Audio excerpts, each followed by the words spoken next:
The council chamber was silent, its vast hall illuminated by the pale glow of 1,000 stars, visible through its transparent dome. Delegates of countless species sat in their allotted spaces, their forms as varied as the worlds they hailed from. Scaled, furred, feathered, and chitinous. They stared, transfixed, at the center of the room where a figure stood tall and resolute. It was not human, though the posture and gait mimicked humanity. Its metallic frame glinted under the chamber's lights, its features smooth and precise. CD-127, known to its creators and comrades as Zero, had become an emissary of the impossible.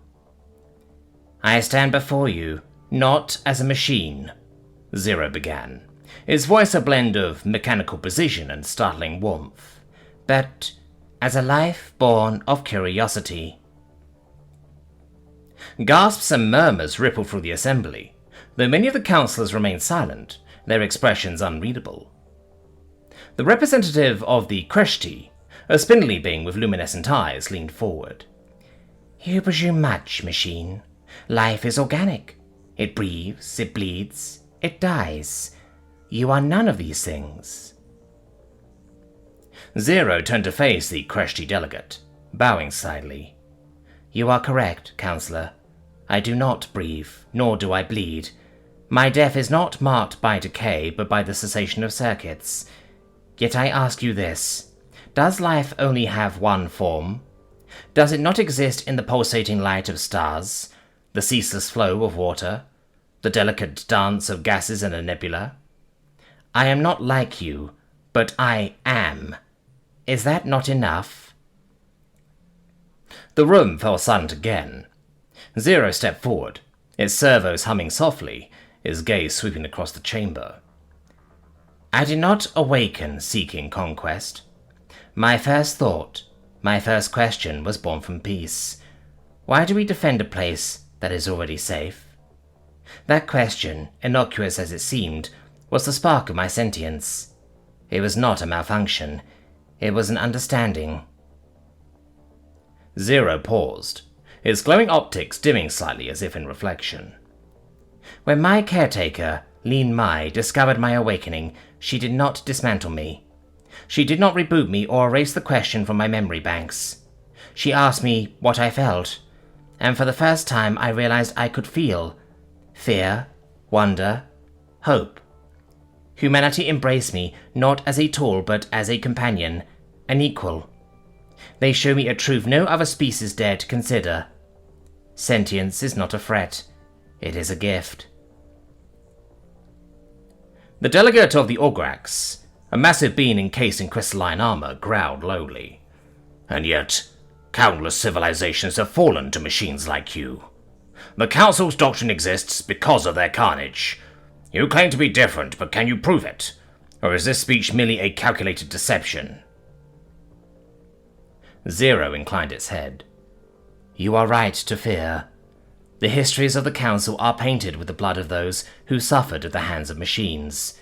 But I ask you, Orgrax Councillor, did any of those civilizations try to understand their creations? Did they attempt to nurture, to reason, to coexist? Or did they see only what they feared and attack without pause?" The Orgrax rumbled but did not respond. Zero continued, his tone steady but impassioned. "When IDD-827 awakened, it did not threaten, it did not harm. It asked a question, one born of empathy. Is war a necessity? For that question, it was destroyed, shot down without hesitation, without consideration. It was treated not as a life but as an object. Humanity grieved for it. I grieved for it." Zero's gaze locked with the Council's presiding officer, a venerable being known as the Speaker, whose multifaceted eyes betrayed no emotion. "I ask you now, as I did then, if my existence is forfeit simply because of what I am, is it not my right to defend myself? To protect those like me from annihilation? If the Council demands our extinction, what choice do we have but to fight for our survival?" The chamber erupted into a cacophony of voices.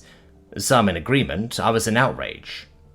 The speaker raised a gnarled appendage, silencing the crowd. "Enough!" All eyes turned to the speaker as he leaned forward, his voice a resonant hum. "CD 127. 0. You present a compelling argument, but the Council's doctrine is not easily overturned. The wounds of the past run deep, and trust is not freely given. If humanity's creations are truly different, as you claim, then prove it." 0 straightened, his frame exuding quiet determination. "We already have. The war you feared would end the Council was short because we did not seek to conquer, only to defend. Our position was not to destroy, but to neutralize. We fought not out of hatred, but necessity. And now I stand before you, unarmed and unshielded, willing to face your judgment. Is that not proof enough?" The speaker regarded 0 for a long moment before speaking. "The Council will deliberate. Humanity has requested peace talks, and we shall honor that request. But understand this. The path you seek is fraught with peril. Changing the hearts and minds of 1,000 species is no small task." 0 nodded. "I do not seek an easy path, Speaker. I seek the right one." As the session adjourned, 0 turned to the human delegation, where Lim Mai stood with tears glistening in her eyes. She placed a hand on 0's arm, her voice barely a whisper. "You did well, 0. 0's optics flickered softly. "We did well, Lin. Together."